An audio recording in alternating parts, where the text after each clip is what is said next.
Okay, so the listening part today, we're going to do it another different way. So normally it's online on Twitter, and then we've been playing the tracks, but this time we're going to take it one step further, because James is going to actually play the songs on the acoustic guitar and explain how they got written, so we can get really to the nuts and bolts of this. So, big round of applause for James Starsailor, please. Before we get started, I'm going to sort of get a bit of background on it. I mean, it was a debut album. Was it your best-selling album yet, or did you? Yeah, sorry, it started flaming in my pocket. Yeah, it was. It's an album that's kind of endured for us. We went up to Rockfield Studios in Wales, legendary studios, and yeah, particularly songs like Good Souls and Alcoholic. I think they'll be in the set forevermore, really. I mean, was it like a culmination of like years of coming together? You know, it's often like the first album takes 5 years to write, the second album takes 5 months, so it's that a factor? Yeah, absolutely. We got together quite unusually for bands that make it. Normally they get together at art school. We were actually at music college when we got together, and in Wigan and Leigh. And yeah, it felt like forever, but we were sort of plugging away for 3 or 4 years before it suddenly came together. And it wasn't necessarily, it wasn't a gradual rise in terms of one thing happened, then the next thing, then the next thing. There was a lot of nothing, and then suddenly it sort of shot up. Once the ball started rolling, then it got going. I don't really seem like that, watching from the outside. You know, you're kind of aware of bands on the scene, and suddenly, Jesus, when did that happen? Yeah. And that was a connection with Heavenly Records, wasn't it? I think really. I remember Jeff Barrett raving all about it, actually. He wants to be all signed, and suddenly it's like something was going to happen, wasn't it? And it's interesting because it's that kind of weird post-Britpop roll, wasn't it? You appeared in that space, didn't you? Yeah. I think it was it's quite funny how like bands see. Obviously, we've all got our own sounds, but we all work well together. You could imagine as a festival lineups, talking of bands like Elbow and Turing Breaks, and the NME coined this phrase, the new acoustic movement. And I guess it was after the bombast and the sort of the triumphalism of Britpop and Oasis particularly, and Blur, and amazing bands, but very front and centre, front men. I think it sort of left a space, and what often happens is a reaction to that, and the reaction to that was sort of more mild-mannered people like me and Guy and the lads from Turing Breaks. If somebody never heard you before and they describe it like that, to me that won't give you an idea what the music is like, because it's very emotional and it's introverted in a very good way, but the songs had a power. You know, this is not finger picking, hiding in a corner music, is it? Yeah. Maybe that's how you wanted it to be, but the songs were huge. I mean, probably because of your voice, actually. And that's very kind of you to say. It's true, I think. But yeah, I guess a couple of the songs, Good Souls and Alcoholic. Usually, my sort of natural way of writing it is the more kind of delicate stuff.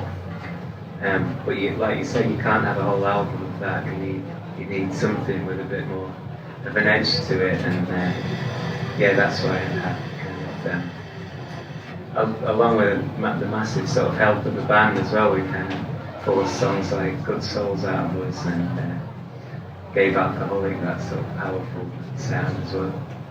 So should we start the album then? So we'll just play first time. This is probably always my favourite track of the album, because I like the Eastern sort of drone feel to it. I mean, was that how the song started? Was it playing around with kind of Eastern or sort of drony melodies, or did they kind of appear as it went along? Were they suggested by the song itself? Steve Osborne was a big influence on the track. He was the producer of the album. Yeah. Steve Osborne has worked with the Happy Mondays and New Order, and Katie Tunstall was a great lad. Because it was a sort of Nick Drake finger-picky song. and he suggested putting this sort of pulse underneath, and if you're familiar with the track, with kind of the hypnotic note that keeps going over and over. So yeah, it sounds like something about outside. So yeah, I think that really makes the track though, and it's amazing the subtleties that producers suggest that isn't necessarily the biggest thing in the world, but it really shifts the song in the right direction and gives it a personality. So the song itself, was it one of the earlier songs you had, or was this a song that almost up to the point of making the album? This was one that was kind of written once things had started to take off and we knew we were making an album. And Jeff Barrett actually would make these CD compilations for me and basically tell me what I should be listening to. That's very Jeff Barrett. So there's loads of great stuff on there, so like Dion and Nick Drake and but you're already into Nick Drake, surely that point. Yeah, obviously. Yeah. And what else did Graham Parsons, and it introduced me to a load of artists like that, Ryan Adams. So when you say the song's initially like a Nick Drake sort of finger picking thing, is that the way you can play it now on the acoustic, or is that asking too much of you? Or? No, I can do it, yeah. The song's called Tie Up My Hands.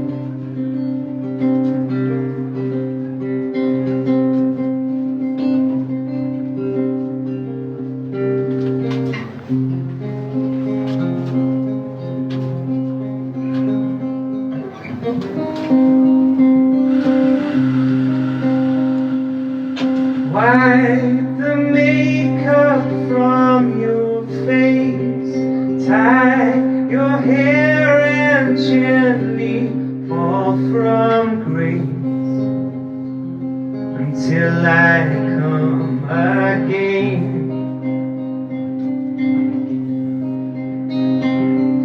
Take the disaffected life, man who ran the company, ran your life. You should have been his wife.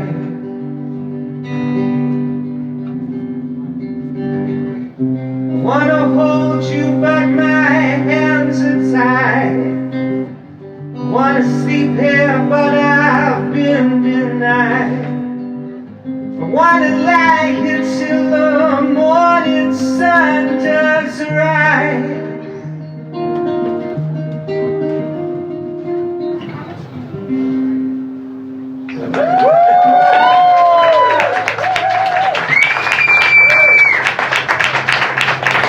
Where did you learn to finger pick from? I mean, is that a style you originally play? Is it sort of developed the original sort of guitar playing? Yeah, I guess we keep going back to Nick Drake, but it's definitely listening to artists like him. Neil Young as well. One of the first sort of finger pick song that I learned was that Needle and the Damaged Stomach.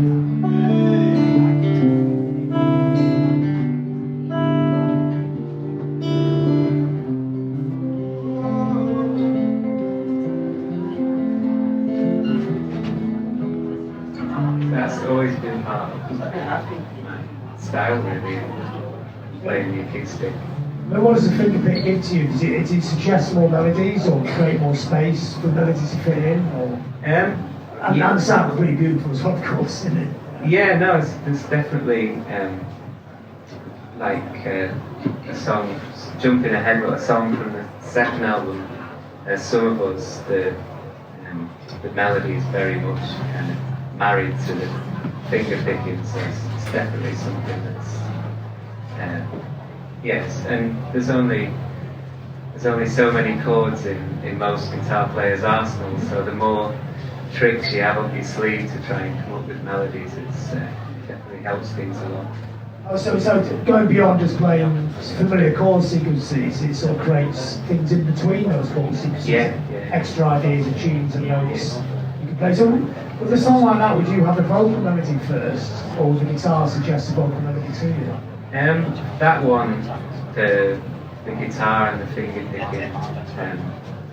In fact, the melody is kind of in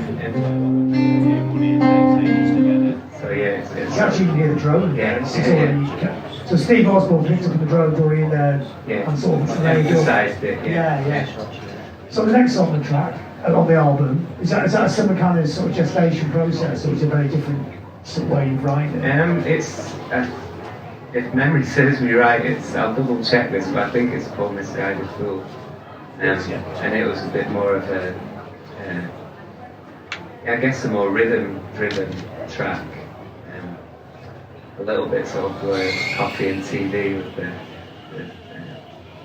the rhythm section. Like the blur. Yeah. And So you've taken that a long way from that point, though, haven't you? So yeah. It's an interesting how an original inspiration sparks something that ends up way over here. Really. Yeah. I think we've got to, otherwise you'll get sued. Well, I'm sure it's just a natural thing, isn't it? You just keep toying with it. Yeah. Well, sometimes you have, like we had the song and said, what should the drums do? Maybe we'd heard the song that morning, or maybe something a little bit like that. But yeah, it's a bit more in your face, full Misguided Fool.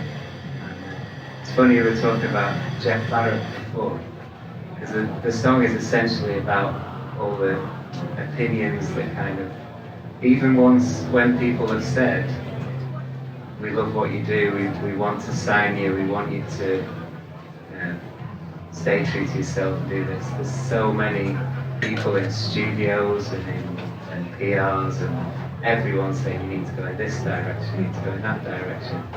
And they've usually had a few lines of brackets. So I was going through, I still don't, I don't take drugs myself, but I'm much less puritanical about it. I'm like, you go and enjoy yourself, but at that stage I was a little bit sort of more kind of stuff. Yeah, I don't know. I was interested, because I was thinking that, I mean, it's brilliant what Jeff does, and I know what his mixtapes are like, and they are mind-blowing. Yeah. How do you find your own space? I mean, you very much have your own sound, and still have your own sound, of course. Yeah. Very distinctive. As a young band going into London, into the Jaws and the music industry, and the Jaws and the music media at the time as well, everyone's, like you said, everyone's telling you what you should be. Yeah. You must have a strong sense of resolve to find your own space, which you did. The album does sound utterly distinctive and hard to play. So how did you do that? I'm not sure. I think recording in Rockfield definitely helped because we were set away from it all. And I think I've obviously I've bit between my teeth and I wrote that song, but in hindsight, a lot of the advice or the things that come in, you come from the right place, and it's people who are passionate about the band, and it definitely sort of stirs you forward to have something to prove to people. The thing is, you don't necessarily have to prove it by being exactly what they want you to be. You just have to be. It has to be so undeniably good that you forget that they asked you or expected you to do something else. Did you want to play a bit of the track? Yeah.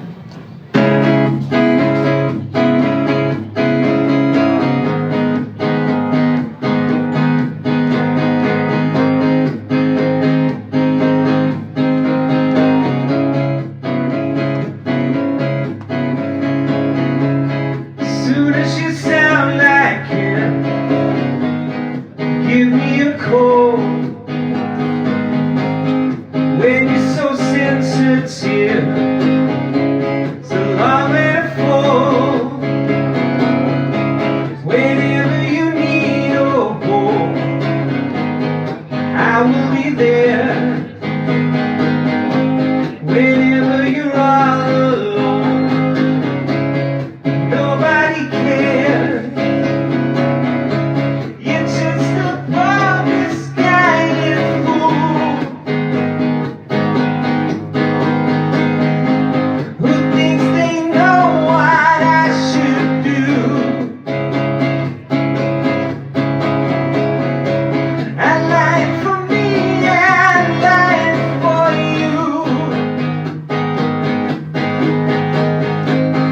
lose my right to point of view.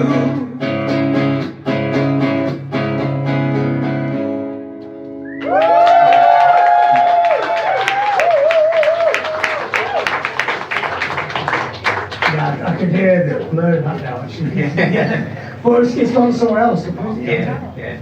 So we have to ask about this, but the voice, I mean, it's the same, the voice. And you were in the school choir before, so is it something you've always been aware of from when you were a very young age?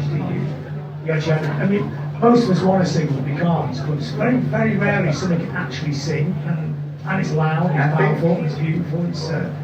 I think it's probably stood me in good. It wasn't very much fun at the time, but I think it's probably stood me in good stead that having a good voice. When I was at school, maybe it was where I went to school, whatever. It was,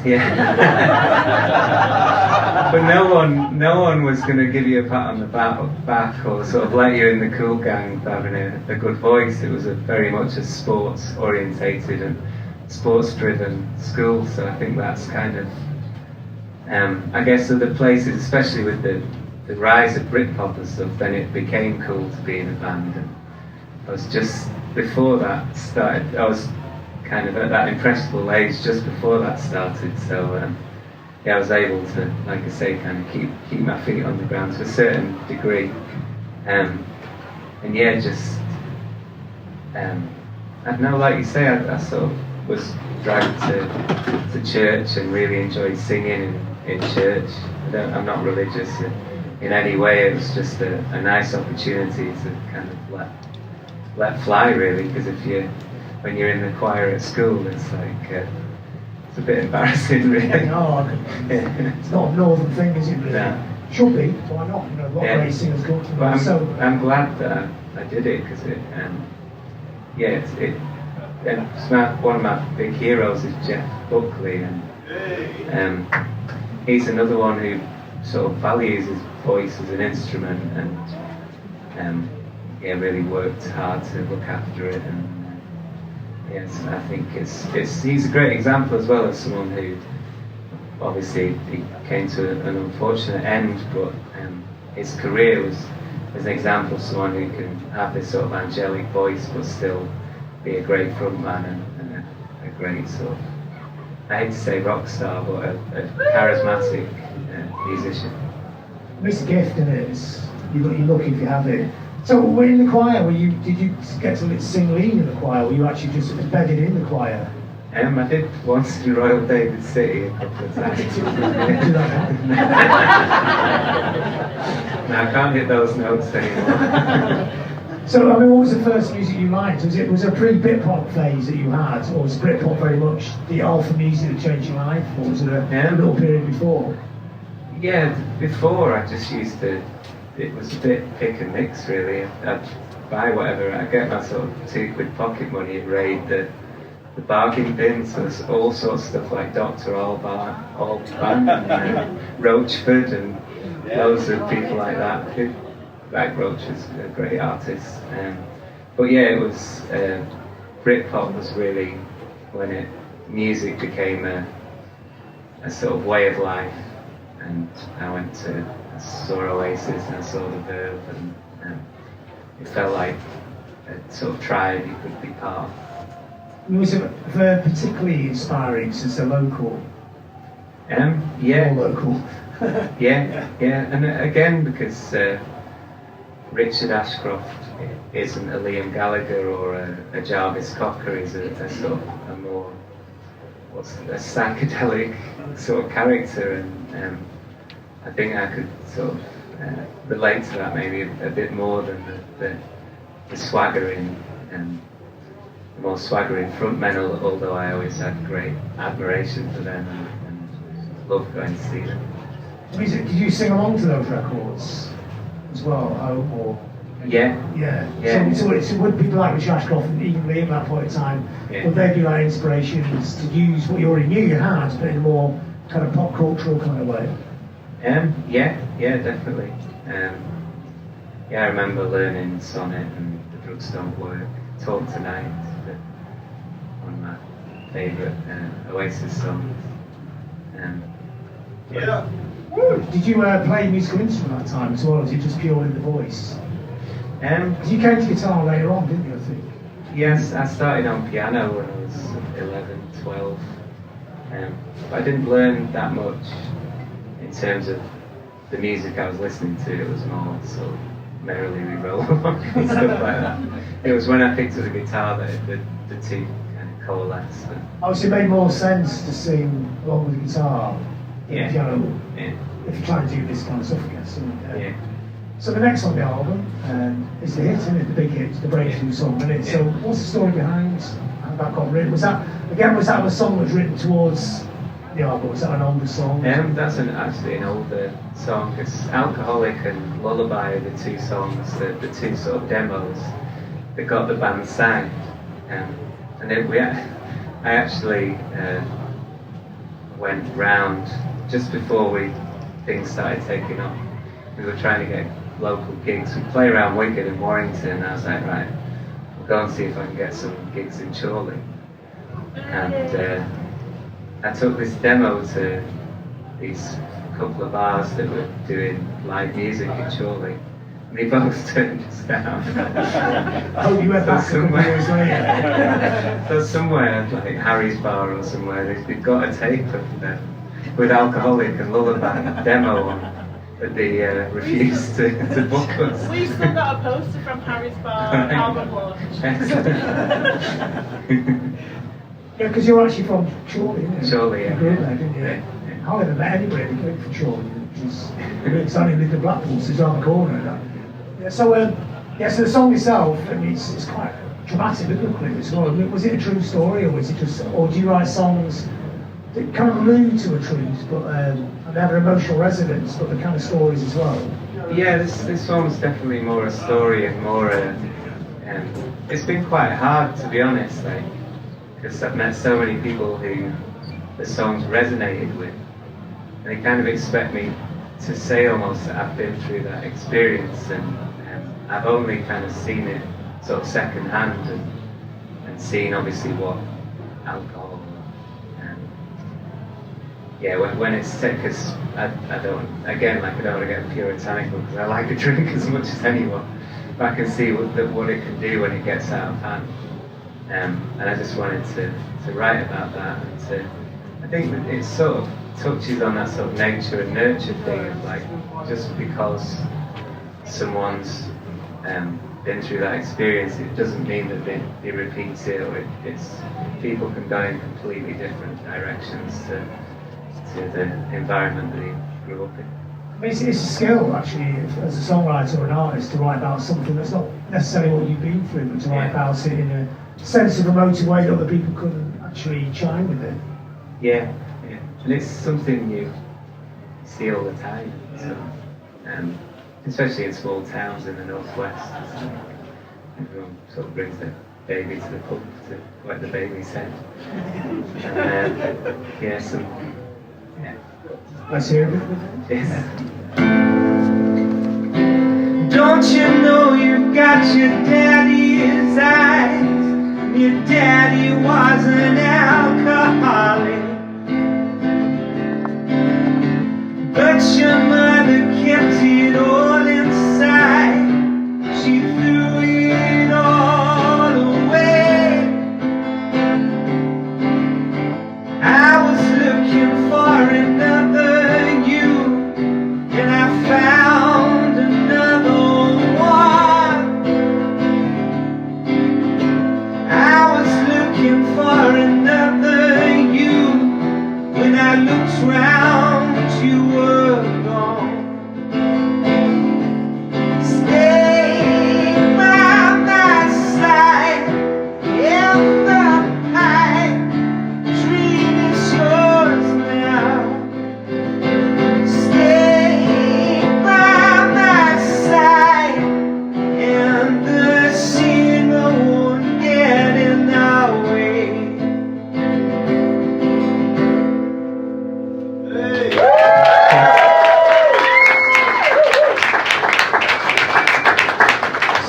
All the songs, would the lyrics or the melodies come first, or the melodies suggest the lyrics, or the lyrics suggest the melodies as well? Or is there no process? Is it just different every time? Usually the chords come first, like sort of twiddling about on the guitar, and then melodies. Usually there's a line that for some reason sort of comes along at the same time as a melody, or the suggestion of a line, and then it sort of snowballs from there. So I guess songs like Alcoholic and Lullaby are more introspective and personal, and me kind of sat in a bedroom sort of working it out. And songs like Good Souls are a bit more the band together playing, and I'd come up with the riff and chords and whatever, but I'd be writing it as we sort of go and as we run through, and I guess inspiring each other with different parts and things. So some songs would actually be sort of the whole band in a room like together, just jamming. It sounds interesting as well. Is that the two different processes to play the music? Yeah, definitely. Falls to the Floor from the second album was a similar sort of process. So I guess usually the slower ones are the more come more fully formed with me, like Listen Lads, This Is the Song, and the faster ones like Good Souls is a bit more, I've got this riff and I've got these chords, let's see what we can make of it. Okay, next tune. Yeah. No, it's not just me, I'm terrible at orders of things. It's always great when people in bands don't know the order of records. It is a little bit, yeah. So we kind of knew, didn't we? We kind of feeling our way towards there. Yeah. Do you want me to? Yeah.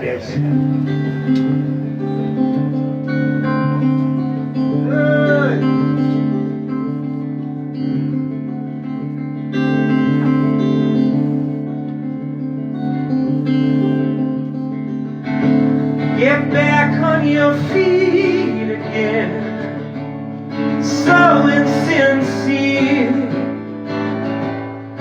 Quiet American, I held you so dear. Get back on your feet again, so into you. We met in the sea. You fell from my view. Lullaby, stop twisting my words tonight. And if you get high on life, don't leave me behind.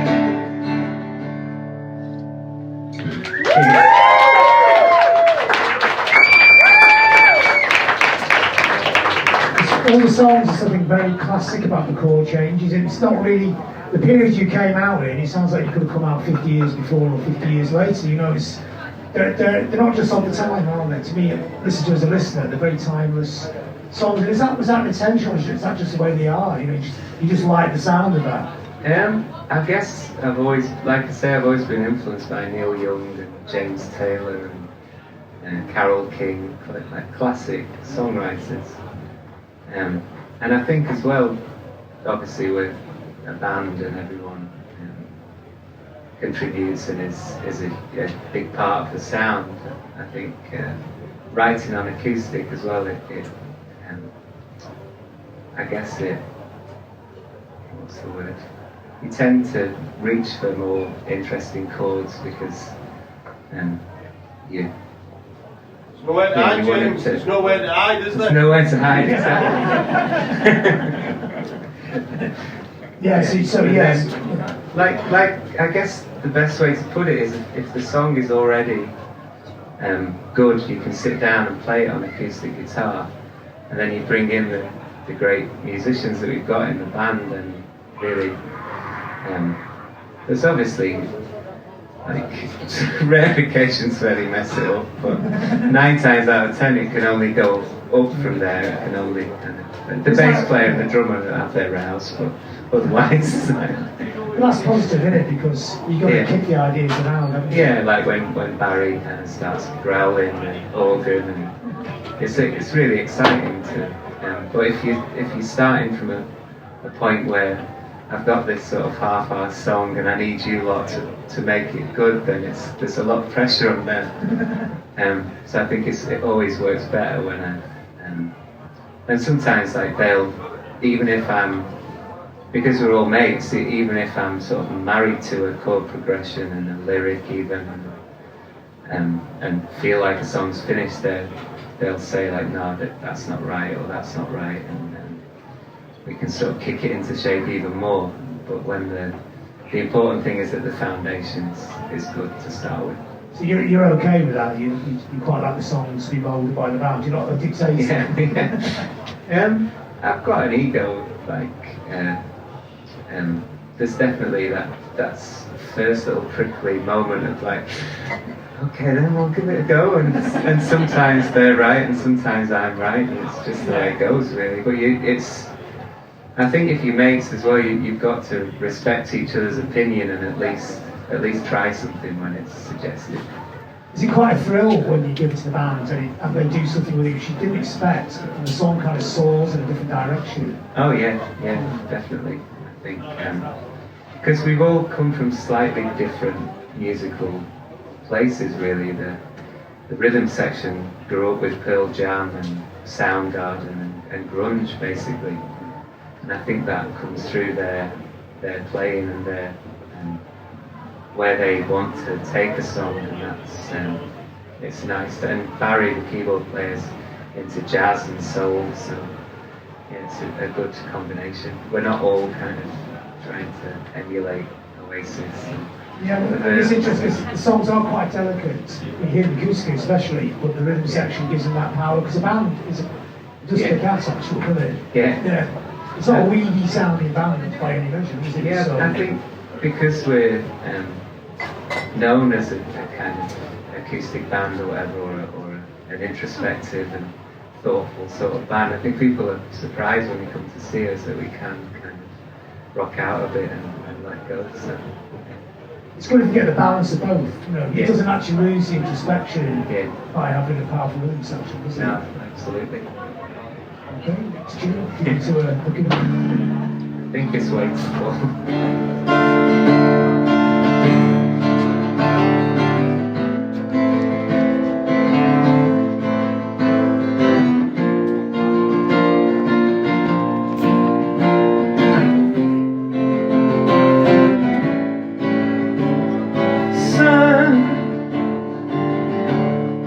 You've got a way to fall. They'll tell you where to go, but they won't know. Son, you'd better stop it all. They'll tell you what they know, but they won't show. Whoa, I've got something in my throat. I need to be alone while I suffer.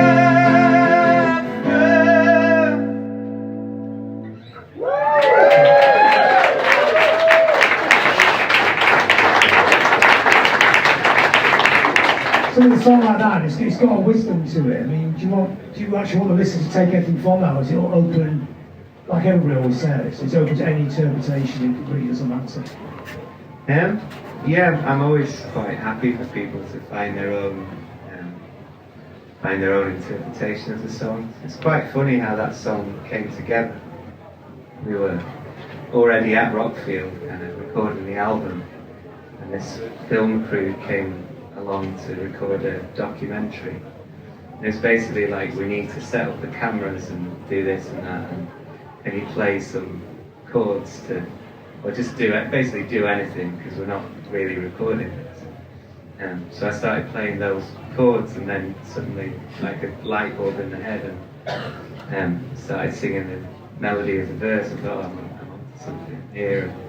And I think quite a lot of you listen to other songwriters talk about their songs and their craft, and quite a lot of songs come about when you're not thinking about songwriting. Because when you sit down and go, right, I'm going to write a great song today, you're immediately putting pressure on yourself. Whereas when you're like, I'm just messing around playing chords so these people can set up these cameras, and sometimes great things can happen because it's spontaneous and there's not that pressure there. I mean, it's always fascinating, the creative process. And I remember reading to Tom Waits, who was saying how you just come out of thin air, you just pluck them and grab them. Yeah. In the sense of like that, you just start strumming. I'm watching Get Back, where Paul McCartney writes Get Back, totally absent-mindedly, just probably not even knowing he's writing it, just coming out. And it's like that, isn't it? So if you sat there all day playing guitar, something would appear, wouldn't it, at some point? Yeah, I think I used to put a lot of pressure on myself to try and write a great song every time. Whereas now I feel like when I sit down, I want to finish a song. I guess because I'm more confident in my abilities now, it's like if I put a bit of effort in and finish a song, it's going to be a good song because of the experience that I've got and the chords that I can draw from, the lyrics I can draw from. So then it's just about just writing more songs and going, well, this song could go further, and this song can stay as an okay sort of 6 out of 10 song. And it feels a much more relaxed sort of process then. To the success of the first album, when you're very young, it's a huge album. Does that put a pressure on you never even knew existed before to write the songs? Yeah, definitely. And I think the weird thing as well is that when you're young as well, and I guess you never lose that to a certain extent, where the negative voices kind of sound really loud in your ear, even if there's hardly any of them. It's just there's definitely a few sort of journalists and at the Enemy and wherever that weren't into Starsailor and made it very sort of known. And you end up kind of, I think the second album was a reaction that it didn't necessarily, we got a great album out of it, but I don't know if it needed to be such a departure from Love Is Here. We just wanted to prove those people wrong in a way that we could do something different, and we can't be sort of pigeonholed. Whereas, I don't know, it's all sort of water under the bridge now, but you think, oh, maybe we should have just stuck to our guns and sort of almost made Love Is Here 2, but a bit better. Love Is Still Here. Love Is Still Here, yeah. But that period when you're recording it must be a very fun period, you know, young lads, you find you got something really good, and it's effortless, songs are pouring out, camera crew turns up, you're writing another classic, not even thinking about it. Did it seem really easy at that point in time and exciting? Yeah, I guess it's quite a fertile time because you don't have any other sort of life things to deal with. It's the band is very sort of 100% and 24/7. You've got, I think the longer you go on kind of writing songs, the harder it is to capture that excitement of the first sort of batch of songs or first 2 albums or whatever, because it's sort of an abundance of ideas and energy and creativity, and probably rambling a bit now. No, it's fascinating. I guess when you're older, it's a different way of writing, isn't it? You're dealing with a different person in a sense, and a different way of trying to articulate that. Yeah, I think it's funny when people say, why don't you? I think people think you can just sit down and write another Good Souls or another Four to the Floor, but it's just there's so many factors that go into. I think sometimes as well you write a song that if you played it to an alien back to back with a song that was maybe more famous, they'd go, well, they're both as good as each other. But because certain songs mean so much, not just to yourself, but the people that listen to them at a time in their life as well, where they were the same age as me or a couple of years younger. I think the songs, they say like the songs you hear that when you're 16, 17 have the biggest influence on your life. So yeah, it's, you have to kind of let that, trying to emulate those songs in that period go when you're writing now, and just try and write the best songs that fit with who you are now. Okay, excellent. I'm going to have to check again. Does anybody know what it is? Oh,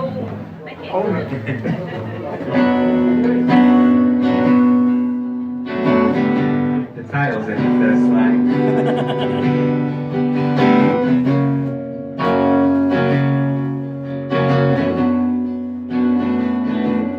There's a fever on the freeway in the morning,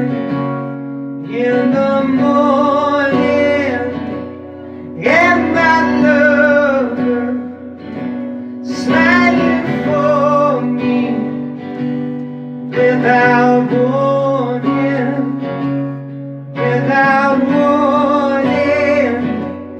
There's an outlaw on the highway, and she's falling, and she's falling. Man, well, I must have been blind to carry a torch for most of my life. These days I'm hanging around.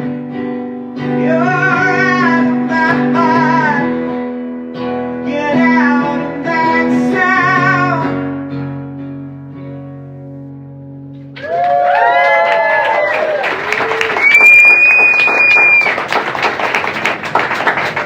So obviously one of your older songs. Yeah. So I mean, and that was the first single, wasn't it? So why was that the first single? Was that the one you liked the most at the time, or was it like an obvious starting point? Just playing with pocket. I think, I guess because we recorded a demo of it, but really the label sort of decided that's going to be the first single, and we'll kind of keep Alcoholic and Lullaby for later. We put us in loads of different studios to try and better the demo. We just couldn't do it, so we ended up releasing the demo. I mean, was it Steve Osborne who actually said, you basically just keep what you got, because I can't get that better myself, which is quite humble for Well, I think we that was one song that we'd already released before we kind of started the album, so I think we did sort of toy with the idea of putting a new version, but it's just like, no, let's stay faithful to the original. Yeah, sometimes the magic's just there. You can use as many tricks as you want, but you're not going to beat that moment. The chemistry's perfect, are you, I suppose? Yeah, well, you can't beat that excitement of being in a London. It's only a little EMI bunker studio, was about the size of a cupboard, really, where we recorded it, but it was still like 4 lads from Chorley and Wigan, Warrington, and in Soho in London. You can't beat the excitement of that, and I think that came through on the recording of that song. I mean, talk about being excitement in the studio. I mean, what was it like to go to Rockfield? I mean, it's such a legendary studio. Was it like what you thought it was going to be like? Or was it? It's quite an odd place, isn't it? You know, because it's got all those great stories, all those great records, but it's still like a farmhouse, like sort of a town with 2 pubs in it, isn't it? It was definitely an amazing experience and an amazing place to record, and like you say, it's very remote and removed from London or any sort of big city, so you sort of living and breathing the music, really. was nice to escape to the pub every now and again as well and meet the locals and stuff. It's a really good place to record. I mean, they must be used to all manner of weird bands turning up at the local pub, mustn't they? Yeah, I think Kingsley's a bigger legend than anyone that's ever recorded there. So he's a guy who owns a studio. Yeah, He said yeah. sadly his brother died last week. You see that? I didn't. He owned Mono Valley, the studio next door, didn't he? Yeah, no, they're a formidable pair. With an amazing history of their own, haven't they? Yeah. So, why did you choose Steve Osborne? Was that more like Jeff Barrett's? He's probably more for Jeff's world, I would imagine. Yeah, he'd worked with Doves as well, so that was, Jeff was definitely banging the drum for him. We met him and just got on with him. And, what happened with Jeff as well was Jeff was A&R in it, but we had EMI and roll in it basically. And they were all happy with Steve as well. I think at the time, we were a young band and just happy to have a deal and to record an album. We didn't sort of stamp on the feet or anything about the producer. It was like, as long as we could get on with them. We did a couple of days of kind of trial with a few people and worked perfectly well with Steve. So I think the more you record, then you get more of an idea of like, well, I'd like to work with them or learn more about the process. You get more of an opinion and an ego of who you want to work with. But at the time, it's like, well, this is amazing because he's worked with all these people and he wants to work with us. Let's do it. And he did a great job. Absolutely, yeah. I mean, later on, famously worked with Phil Spector, which you thought would be. I mean, actually do sound other tracks as a video, but it wasn't quite right, was it? No, it was a very weird experience. But at the time, like, we did a couple of days with him that went really well and got Silence is Easy and White Dove out of those sessions. And it was very, it was intense, but it was like classic kind of Spector, Wall of Sound. But I think that whole period's obviously been tainted by what's gone on since. I think you could get into a whole deeper debate about separating art from personalities. I think that in that case, it's a particularly difficult one. It doesn't get much sort of lower than going to prison for murder, really. Sorry to darken the mood. When you look back on his life, you wonder how it took him so long to end up in such a shit situation. Yeah. No, it's trouble definitely kind of followed him around. Well, there's an interview I was reading about you said, someone asked if you waved a gun at you, you said that was in London, so you couldn't get hold of it. Yeah. That's true. So, next track.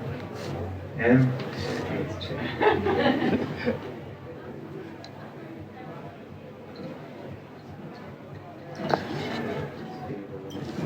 She just went.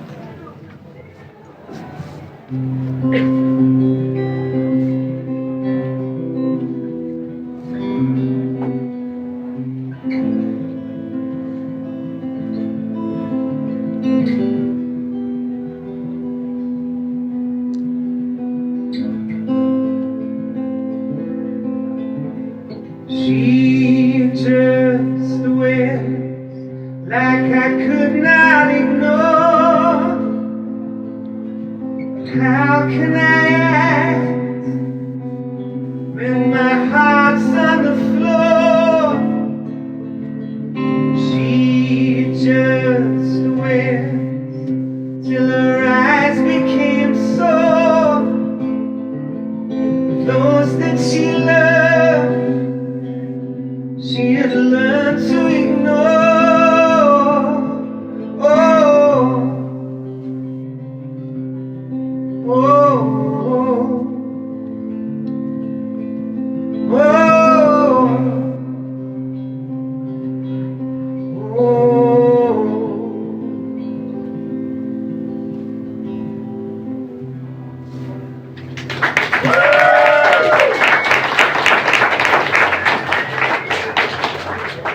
that's another one of the finger picking songs. Yeah. Yeah, so is that an earlier one or was that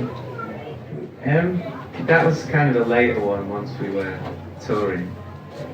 And yes, it's another slight little story that I heard and then expanded on and made up my own thoughts in my head and sort of probably brought a bit of myself into it. One of our roadies had broke up with this girl that he was seeing at the time.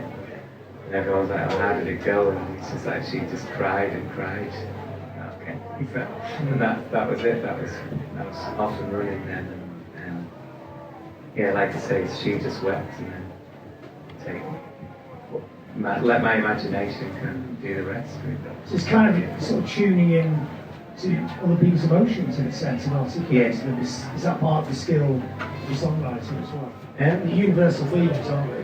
Yeah. I think you have to be careful that you don't sort of try and tell someone, like I say with that song, that was literally all I had, and then everything else is sort of fictional.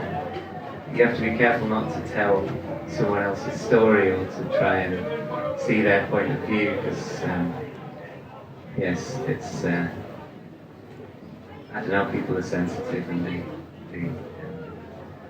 don't necessarily, you're not necessarily in a great position to tell it all, but you definitely take snippets of inspiration and then bring your own kind of story to it. Yeah, it's a spark in it, then you sort of exactly. generalise it. Yeah.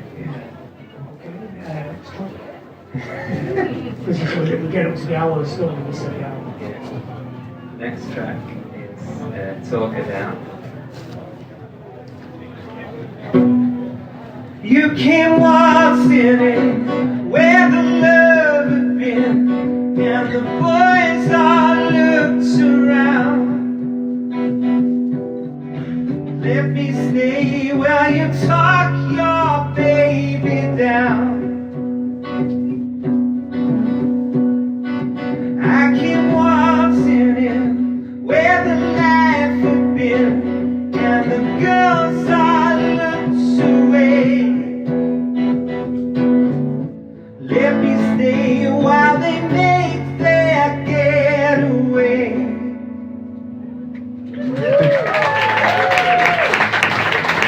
Snippets are getting shorter so we can fit them all. How many got left on what's track? Oh, the tracks, like 3 songs. Right. I have to play it all at once. Okay. Is there a story behind that song as well? Yeah, that was pretty simple, really. Like we used to go out around Warrington quite a lot as a band, and I guess in that sort of period we were all single, and everyone was on the pull basically. But I never had any luck with women. And it was one night where someone, I didn't even get off with her or anything, it was just someone actually spoke to me and like had a drink with me and stuff. So yeah, kind of, again it was sort of like, the song has almost nothing to do with this girl or her story or anything. I just took that happening and then snowballed it. There, So it's a song of celebration. so I guess it's self-depreciating, yeah. It's like you were there and the boys all looked around and I was there and the girls all looked away. Yeah, feeling sorry for myself. A universal theme. Yeah.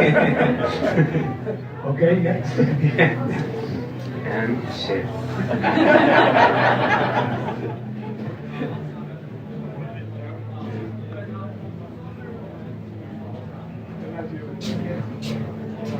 Yes.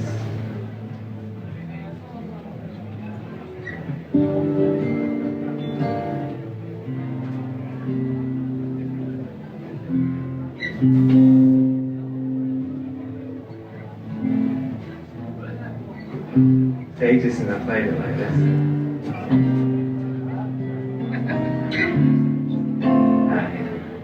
Well, we got a capo. You could see the lover in me, and we could join our hands together, you could see how good it could be. We'll sing these stupid songs forever. Can you feel it? Love is here. It has never been so clear. You can love what you have not. So hold on to what you've got.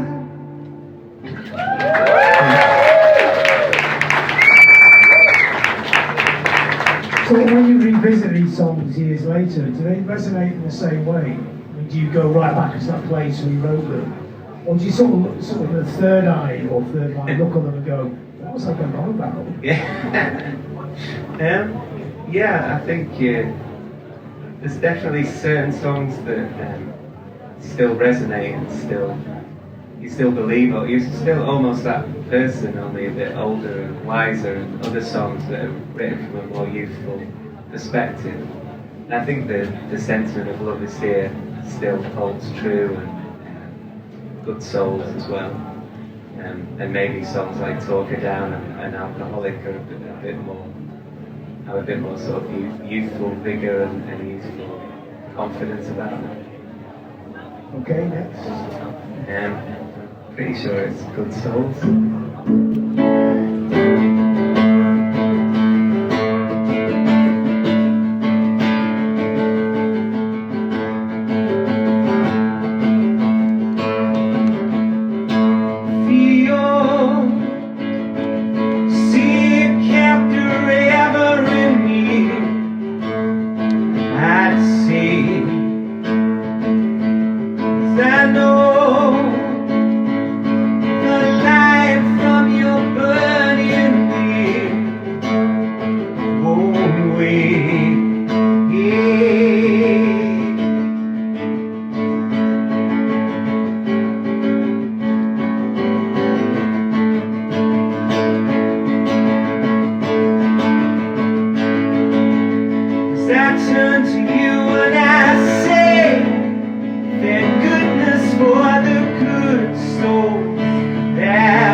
That of all the songs in the album is the closest to that kind of swaggery sound of the time, isn't it? It's almost, Is that almost your Britpop song? Yeah. Was it written like that, or was it just... I mean, I guess you don't do songs to design, do you? But No, we definitely... it's one of the earliest songs we've got as well, so there's definitely a bit of that kind of 16, 17-year-old listening to the Verve and Oasis, and it was written at a time as well where I wasn't necessarily playing the guitar on stage. We'd have a guitarist with us and I'd do my whole sort of frontman routine. I think that there's a bit of Primal Scream in there as well. Listening to that Vanishing Point album. Yeah, it's definitely a bit of a departure from the other tracks. yeah, but it sits in on the album. It's just got a different sort of vibe to it. Yeah. So would that be the oldest song then that's survived from very early stages of the band? Yeah. A little portal to a different group. Yeah, you could say that. Yeah. Okay, so is this the final song now? They're coming down.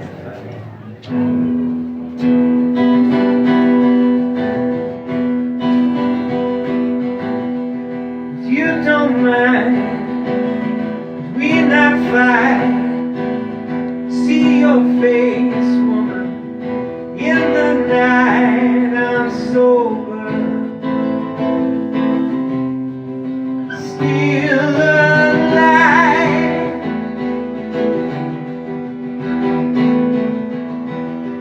Must I always Must I always be your clown? Did you ever really love me? Were you always coming down? Thank you. So the last track of the album, it's going to have something else in it. I mean, was that, well, maybe not, some people just put a load of songs in a row, but were you looking for something climactic, something dramatic, something... We wanted Good Souls to be like the natural climax, but then to have something almost like a surprise track at the end that's a bit more kind of brought down the mood a little bit. Yeah, just offered something a bit different. And if anyone's listened to the album on CD as well, we did there's these backing vocals on the song, which are we called the Mad Monks, because it's probably the only song in the album that everyone sings on, even though most of it is just me and a guitar. There's these Mad Monk backing vocals. We all got in a booth and we did. Everyone pissed themselves laughing, so we used that on as like a secret track on the album. So you let it play for 10 minutes. The Mad Monks come on. It's a nice surprise. Yeah. So what's the current plans then with the band? We're doing Kendal Calling Festival at the end of August, and we've got some Love Is Here album shows. We had to cancel some because of COVID that we were doing at the end of the year, so we rescheduled some of them, Manchester and Leeds and places, and added a few extras, so look out for dates in September. And yeah, I'm still kind of working away doing solo gigs as well, so keeping busy. Brilliant. Well, thanks for that. Nice one. Yeah. Cheers. Thank you.